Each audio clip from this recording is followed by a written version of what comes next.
Hello everyone.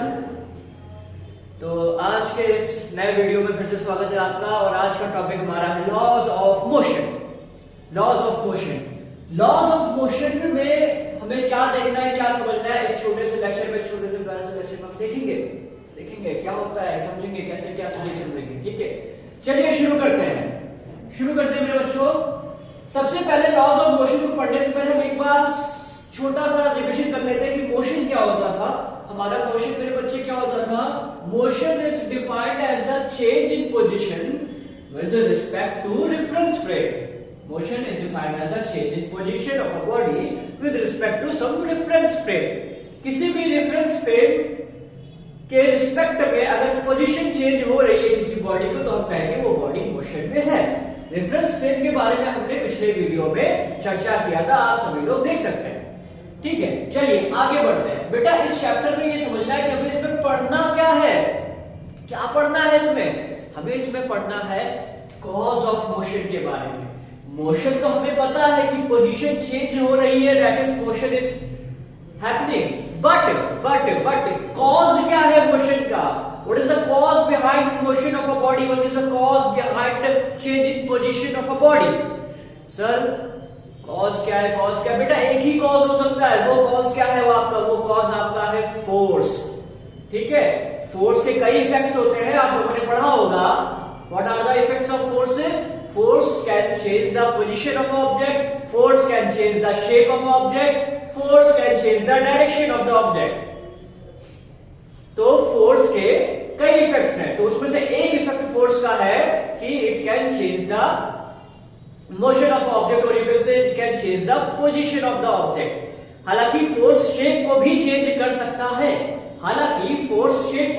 सकता है, body की, पर वो हमें अभी इसमें चर्चा नहीं करनी है। अभी हम न्यूटोनियन मैकेनिक्स पढ़ रहे हैं। न्यूटोनियन मैकेनिक्स का मतलब है मेरे बच्चे न्यूटन द्वारा दिए गए कंसेप्ट्स, न्यूटन द्वारा दिए गए लॉस, न्यूटन द्वारा दिए गए लॉस। अच्छा, अब बात समझिए। मोशन तो हमें पता है सर, पोजीशन में चेंज आने को हम मोशन कह रहे हैं। किसी भी रेफरेंस फ्रेम या किसी भी ऑब्जर्वर, बताया ना, किसी भी ऑब्जर्वर के रिस्पेक्ट में अगर चेंज आ रहा है तो हम कह रहे हैं कि बॉडी मोशन में है। क्यों आ रहा है? सर आ रहा है फोर्स की वजह से। जैसे कि मैंने फिर से लिख के रखा है यहाँ पे, we are going to learn the cause of motion in Newtonian mechanics. One of the effect of force is the cause of motion. ठीक है सर, इसके बारे में पढ़ते हैं। तो चलिए चलते हैं 400 साल पहले थोड़ा सा न्यूटन ने क्या सोचा होगा इस बारे में, उस पर चर्चा करेंगे। ठीक है, न्यूटन हमारे भाई साहब क्या सोच रहे होंगे, क्या मतलब ऐसा उनको बुद्धि चल गई होगी कि उन्होंने लॉस दे दिए। अच्छा, एक बात मैं आपको बता दूं बच्चों कि लॉ का मतलब क्या होता है। लॉ का मतलब क्या होता है? सर लॉ का मतलब कानून होता है? नहीं। फिजिक्स में लॉ का मतलब क्या होता है? सर सोचना पड़ेगा, पता नहीं, समझ में नहीं आ रहा लॉ का मतलब क्या होता है। फिजिक्स में मेरे बच्चे लॉ का मतलब क्या होता है? फिजिक्स में लॉ का मतलब होता है एक यूनिवर्सल ट्रुथ। क्या बोल रहे हैं सर? एक universal truth. What is mean by law? Law का मतलब होता है यूनिवर्सल ट्रुथ। ठीक है, एक ऐसी स्टेटमेंट होती है लॉ आपका जो कि यूनिवर्सल ट्रुथ होता है। Statement of universal truth is nothing but law. मतलब जो पूरे यूनिवर्स में, पूरे दुनिया में जो पहले से ही चल रहा है, मदर नेचर में जो चीज हो रही है वही को ऑब्जर्व करके हमने लिखा और उस स्टेटमेंट को हमने कहा वो लॉ कहलाती है। मैं फिर से आपको बोलूंगा कि पूरे यूनिवर्स में या हमारे मदर नेचर में जो चीजें पहले से ही फिजिक्स के नियम काम कर रहे हैं, जो पहले से ही चीजें उसमें है, इन्वॉल्व है, उन्हीं को ऑब्जर्व करके हमने उसको एज अ स्टेटमेंट लिखा और उस स्टेटमेंट को हमने बोला हाँ ये लॉ है, मतलब ये एक हकीकत है, ये एक रियलिटी है। तो ये छोटा सा लॉ का मतलब होता है। ठीक है, चलिए अब फिर से कह रहे हैं हम लॉस ऑफ मोशन में क्या पढ़ रहे हैं? हम लॉस ऑफ मोशन में कॉज ऑफ मोशन पढ़ रहे हैं। What is the cause behind the motion? Motion के पीछे का कॉज क्या है? सर फोर्स है। फिलहाल के लिए फोर्स है, फोर्स ही होगा। ठीक है, अच्छा अब न्यूटोनियन मैकेनिक्स में हमने force causes change in motion पढ़ना है। ठीक है, तो न्यूटन ने क्या दिया होगा? न्यूटन ने कुछ ऑब्जर्वेशंस किया। मैं फिर से कह रहा हूं, न्यूटन ने 400 साल पहले न्यूटन ने कुछ ऑब्जर्वेशन किया। क्या ऑब्जर्वेशन किया? न्यूटन ने देखा, सबसे पहले न्यूटन ने क्या देखा? न्यूटन ने देखा कि वैसे न्यूटन ने भी नहीं देखा था, देखा तो गैलीलियो गैलीली ने था सबसे पहले, लेकिन अब फिलहाल न्यूटन की बात कर रहे हैं तो भी न्यूटन पे ही रहेंगे। ठीक है, सबसे पहले गैलीलियो गैलीली ने ये देखा कि कोई भी बॉडी अगर चल रही है तो चलती ही रहेगी, और कोई भी बॉडी अगर रेस्ट पे है तो रेस्ट पे ही रहेगी, जब तक आप बाहर से फोर्स ना लगाएं। ठीक है सर, कौन सी बड़ी बात, बहुत बड़ी रॉकेट साइंस न्यूटन या गैलीलियो ने ऑब्जर्व कर लिया। ठीक है, उस समय तो थी ना, उस समय तो बहुत बड़ी बात थी ना। और चलिए, तो आपका न्यूटन का पहला लॉ क्या कहता है? सिंपल से न्यूटन ने पहले लॉ को उन्होंने क्या बोल दिया? First law of motion.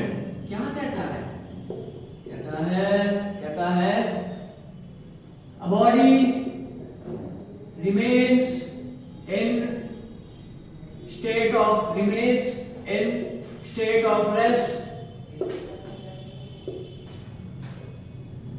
or state of motion until and unless an external force is applied on it, until and unless an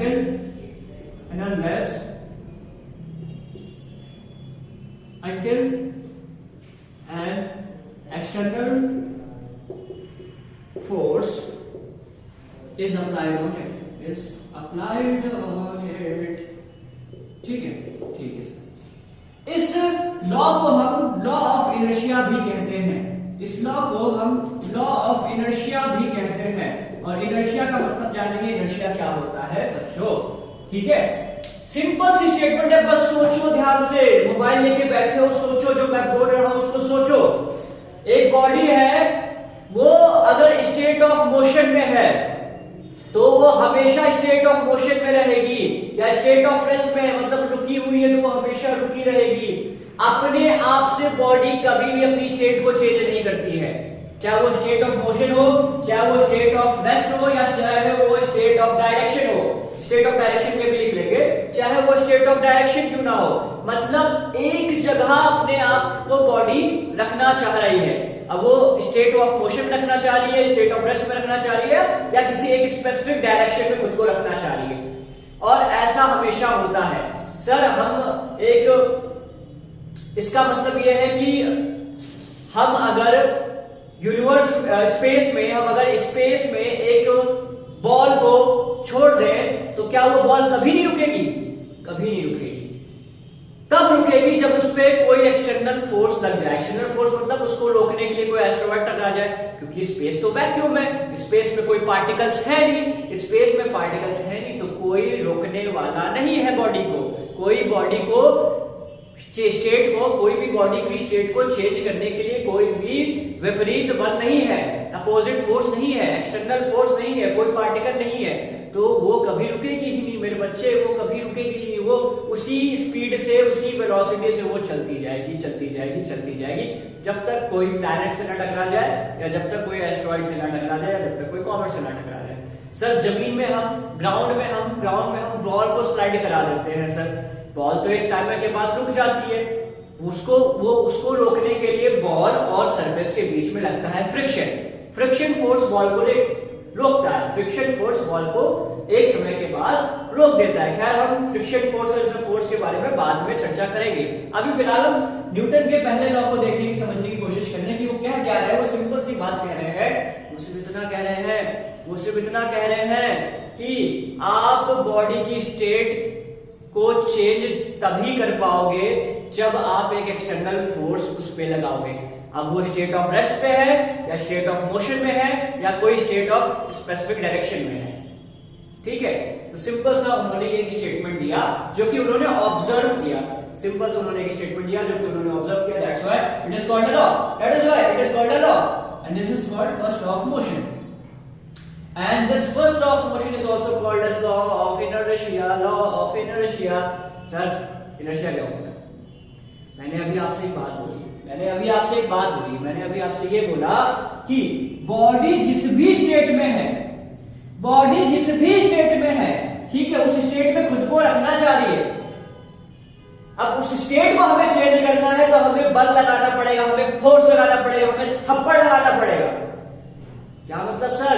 मतलब बॉडी है जिद्दी, बॉडी आपकी बहुत जिद्दी है और किसी की जिद के विपरीत काम करना है तो क्या करोगे सर, एक थप्पड़ मारेंगे खींच के, ठीक है, थप्पड़ यानी फोर्स लगाएंगे, एक एक्सटर्नल फोर्स लगाएंगे, ठीक है। अच्छा क्या मतलब है, तो इनर्शिया को कैसे डिफाइन करोगे, इनर्शिया को कैसे डिफाइन करोगे, inertia is the property, body की खासियत है, property of a body, property of body, property of body by virtue of which, by virtue of which it can resist the changes in itself, resist the changes in itself, खुद में बदलाव नहीं आने देंगे, खुद में बदलाव नहीं आने देंगे, हम नहीं बदलेंगे, हम जिद्दी हैं, हम जिद्दी हैं, वरना नहीं, हम तो जिद्दी हैं, हम तो जिद्दी हैं, तो हम जिद्दी हैं, हम खुद में बदलाव नहीं आने देंगे। तो यही जिद बॉडी की कहलाती है इनर्शिया, यही जिद बॉडी की कहलाती है इनर्शिया। इनर्शिया मतलब बॉडी अपने आप को बदलाव नहीं करना चाहती, अपने आप पे बदलाव नहीं करना चाहती, बदलना है तो क्या करना पड़ेगा सर, एक्सटर्नल फोर्स लगाना पड़ेगा, एक्सटर्नल फोर्स लगाना पड़ेगा सर, थप्पड़ मारना पड़ेगा सर, लात घूंसे चलाने पड़ेंगे। तो यही तो है लॉ ऑफ मोशन, यही तो है लॉ ऑफ इनर्शिया कि बॉडी अपनी स्टेट को नहीं चेंज करने देना चाह रही। क्यों नहीं करने देना चाह रही, क्योंकि बॉडी में खुद की एक प्रॉपर्टी है, बॉडी में खुद की एक प्रॉपर्टी है, उस प्रॉपर्टी की वजह से वो जिस स्टेट में उसी स्टेट में रहना चाहती है, उस प्रॉपर्टी को हम कहते हैं इनर्शिया, उस प्रॉपर्टी को हम इनर्शिया कहते हैं, उस प्रॉपर्टी को हम इनर्शिया कहते हैं। और इनर्शिया रिलेटेड है मास से, किससे, मास से सर, मास से, मास से, मास से, याद रखना, डेप्थ बाद में बताएंगे, डेप्थ बाद में बताएंगे, याद रखना, inertia is related to, inertia is related to, inertia is related to mass. Pause करिएगा, इसको लिख लीजिएगा और ये जिद जो है पेपर में ना लिख के चले आइएगा सर, एक शर्मा सर थे पेपर में बता दिए जिद होती है, समझाने के लिए था, ठीक है बच्चे, है ना। तो ये था आपका लॉ ऑफ इनर्शिया या फर्स्ट लॉ ऑफ मोशन, बहुत सिंपल सा था। अब बात करते हैं कि सर हमको ये समझ में आ गया कि हम इसके बारे में बात कर रहे हैं, तभी तो हमको इनर्शिया के विपरीत तो जाना पड़ेगा बॉडी के। तो अब हमने बात कर लिया, न्यूटन ने बता दिया या गैलीलियो ने बता दिया कि एक फोर्स की जरूरत पड़ रही है स्टेट बदलने के लिए, मोशन, डायरेक्शन या रेस्ट। और इसी तीनों से क्योंकि मोशन में की स्टेट होती है, रेस्ट की स्टेट होती है और डायरेक्शन की स्टेट होती है, तो इसी से हमारा 3 तरीके से इनर्शिया को हमने डिवाइड किया, 3 तरीके से हमने इनर्शिया को डिवाइड किया। पहला, अगर बॉडी स्टेट ऑफ रेस्ट में है, अगर बॉडी स्टेट ऑफ रेस्ट में है तो वो प्रॉपर्टी जो बॉडी को स्टेट ऑफ रेस्ट में रहने दे, उस प्रॉपर्टी को कहते हैं इनर्शिया ऑफ रेस्ट। जो बॉडी को मोशन में ही रहने दे उसे हम कहते हैं उस प्रॉपर्टी को इनर्शिया ऑफ मोशन। और जो प्रॉपर्टी जो एक स्पेसिफिक डायरेक्शन में ही बॉडी को रखने दे, जो एक स्पेसिफिक डायरेक्शन में ही बॉडी में को रहने दे, जो एक स्पेसिफिक डायरेक्शन में ही बॉडी को रहने दे, वो होता है इनर्शिया ऑफ डायरेक्शन। ठीक है, ये 3 तरीके से इनर्शिया को डिफाइन किया गया। इनर्शिया क्या है सर? जिद है। किसकी जिद है? बॉडी की। बॉडी बड़ी जिद्दी है, स्टेट नहीं चेंज होना देना चाहती। जिद, इसकी जिद के को हमें खत्म करना है तो क्या करोगे? थप्पड़ लगाओगे। ठीक है, जिद यानी इनर्शिया, थप्पड़ यानी एक्सटर्नल फोर्स। क्या क्लियर है? जी सर क्लियर है। ठीक है, जिद यानी इनर्शिया, थप्पड़ यानी एक्सटर्नल फोर्स। बहुत बढ़िया। ठीक है, चलिए आगे बढ़ते हैं, बात करते हैं न्यूटन का सेकंड लॉ ऑफ न्यूटन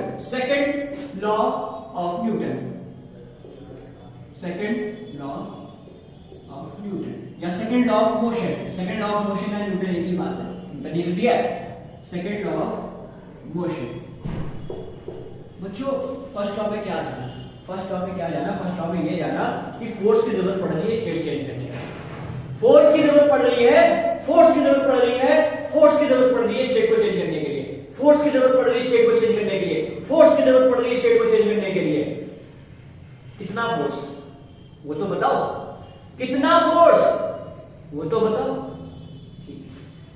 ठीक है, कितना फोर्स ना, ठीक है, मतलब उस फोर्स की वैल्यू हमें निकालनी है कि उस फोर्स की वैल्यू कैसे निकालें, कि कितना फोर्स चाहिए, कितना फोर्स चाहिए, उसकी वैल्यू कैसे निकाले, वो बताता है second law of motion. Newton का सेकंड लॉ ऑफ मोशन बताता है कि कितना फोर्स आपको रिक्वायर्ड होगा किसी भी स्टेट को चेंज करने के लिए। ठीक है, क्या बात करता है Newton second law of motion से पहले एक टर्म आपको फिर से हम रिवाइज करा दें, उस टर्म का नाम है मोमेंटम।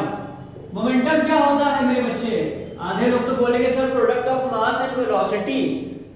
बच्चे फॉर्मूला नहीं पूछा है, फॉर्मूला नहीं पूछा। I'm not asking the formula, I'm not asking the formula, the product of mass and velocity. I'm just asking what kind of picture arises in your mind when you read the word momentum. So momentum, product of mass into velocity and all. Let me tell you what the momentum is. हम बताते हैं आपको momentum actually में होता क्या है। Momentum को आप डिफाइन करना, आप सिंपली डिफाइन कर सकते हैं, बहुत ज्यादा रॉकेट साइंस नहीं है, सिंपली आप कह सकते हैं it is defined as quantity of motion in a body, quantity of motion in a body, quantity of motion in a body. अच्छा सर, अब नया बात बता रहे हैं। It is denoted by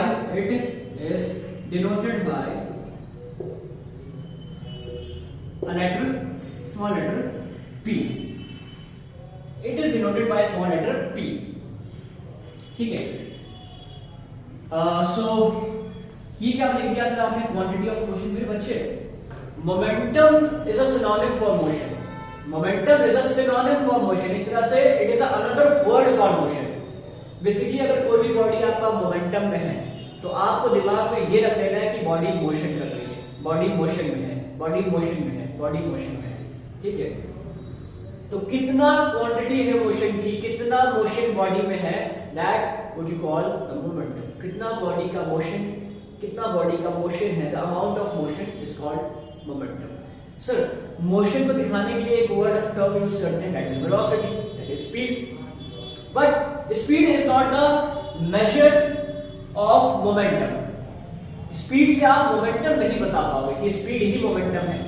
ठीक है, क्योंकि बॉडी के पास मास भी तो है। ठीक है, बॉडी के पास मास है, बॉडी एक मैटर है, बॉडी एग्जिस्ट कर रही है, तो बॉडी जो बॉडी आपका मूव करेगी उसका मास तो उसके पास रहेगा ही रहेगा ना। तो एक मास, एक मैटर सम वेलोसिटी से मूव कर रहा है तो उसके पास कितना मोशन है वो बताएगा मोमेंटम। अगर बॉडी की स्पीड या वेलोसिटी बॉडी की जीरो है, बॉडी की वेलोसिटी जीरो है, तो आप कहोगे बॉडी मोशन में नहीं है, तो हम कहेंगे मोशन में नहीं, इसका मतलब it has zero momentum, it has zero momentum. Body rest पे है, बॉडी पे मोमेंटम जीरो है, बॉडी का मोमेंटम जीरो है, बॉडी का मोशन जीरो है। तो कहीं ना कहीं आपका जो मोमेंटम है वो डायरेक्टली प्रोपोर्शनल हो गया वेलोसिटी के, वो डायरेक्टली प्रोपोर्शनल हो गया किसके सर, वेलोसिटी के। मोमेंटम डायरेक्टली प्रोपोर्शनल हो गया वेलोसिटी के। सर डायरेक्टली प्रोपोर्शनल साइन हटाइए, कांस्टेंट आएगा, वो कांस्टेंट क्या दर्शाएगा, that constant represent nothing but mass, that constant is nothing but mass.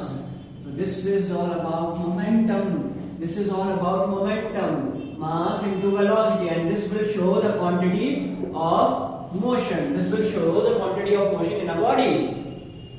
ठीक है, what is the unit of momentum? Unit of momentum is mass की यूनिट kg, velocity की unit metre पर सेकेंड। ठीक, चलिए अब सेकंड लॉ पे आते हैं, हमें मोमेंटम क्लियर हो रहा है। Momentum is the synonym for motion, याद रखिएगा momentum is the synonym for motion. ठीक है, if a body is doing some motion with some velocity v and having some mass m, that momentum is given as mass multiplied by velocity. ठीक है, and this will show the quantity of motion the body has. Okay, or you can say the body is moving or not.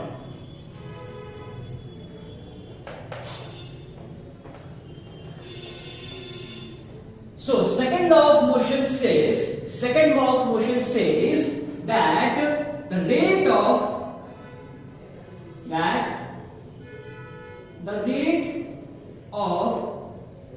change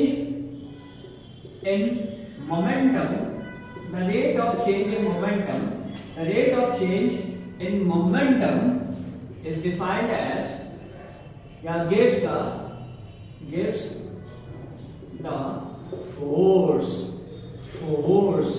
force आपका state, अभी मैंने कहा ना एक external force चाहिए state को चेंज करने के लिए, एक्सटर्नल फोर्स चाहिए। तो स्टेट यानी अब वो किसी भी स्टेट में हो सकता है, स्टेट ऑफ रेस्ट में हो सकता है, स्टेट ऑफ मोशन में भी हो सकता है, ठीक है।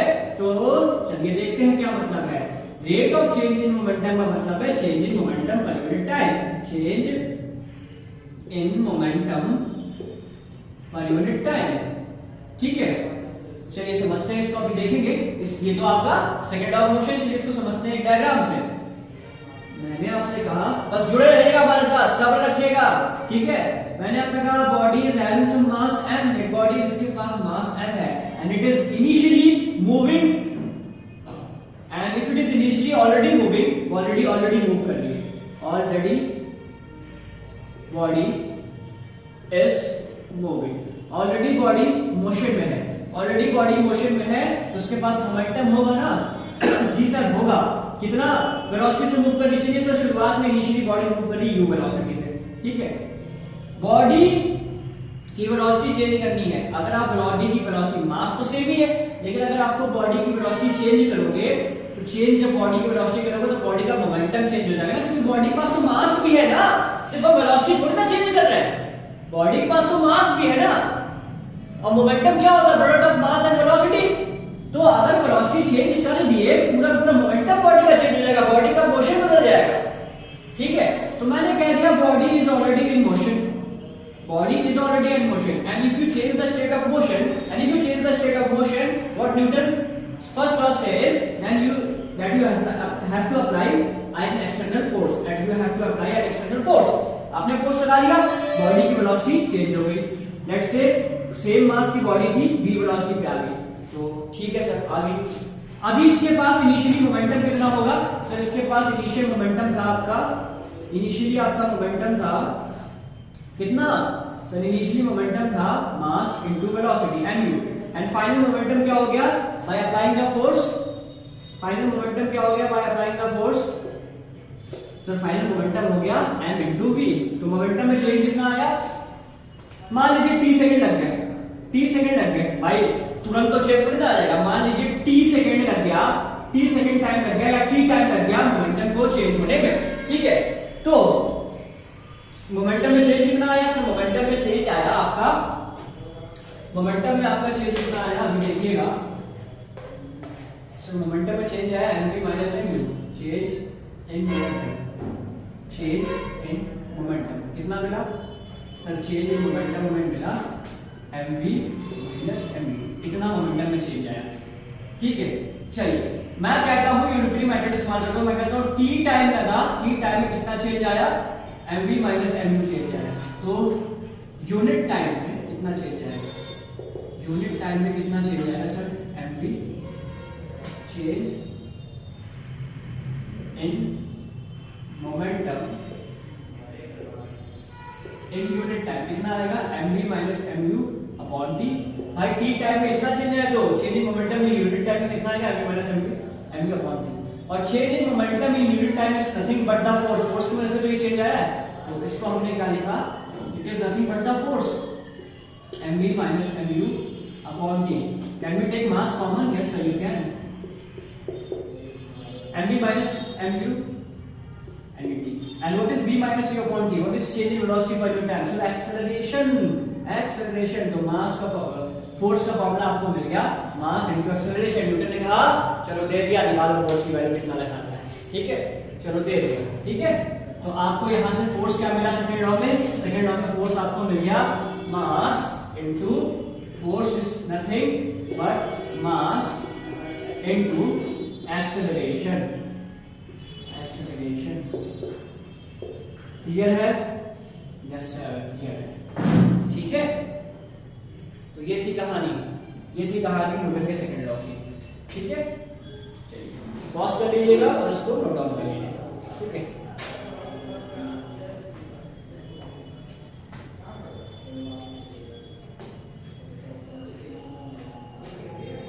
अब न्यूटन के थर्ड लॉ के बारे में हम बात करेंगे नेक्स्ट वीडियो में। थर्ड लॉ कहने को बहुत छोटी सी स्टेटमेंट है, लेकिन बहुत कुछ है सीखने को जानने को। थर्ड लॉ में पढ़ने के बाद हम डिफरेंट टाइप्स ऑफ फोर्सेस पढ़ेंगे अलग तरीके से, और फ्री बॉडी डायग्राम बनाना सीखेंगे। तो जुड़े रहिएगा, अगले लेक्चर के इंतजार करिएगा, अगले लेक्चर में बहुत अच्छे से करेंगे। थैंक यू, जय हिंद।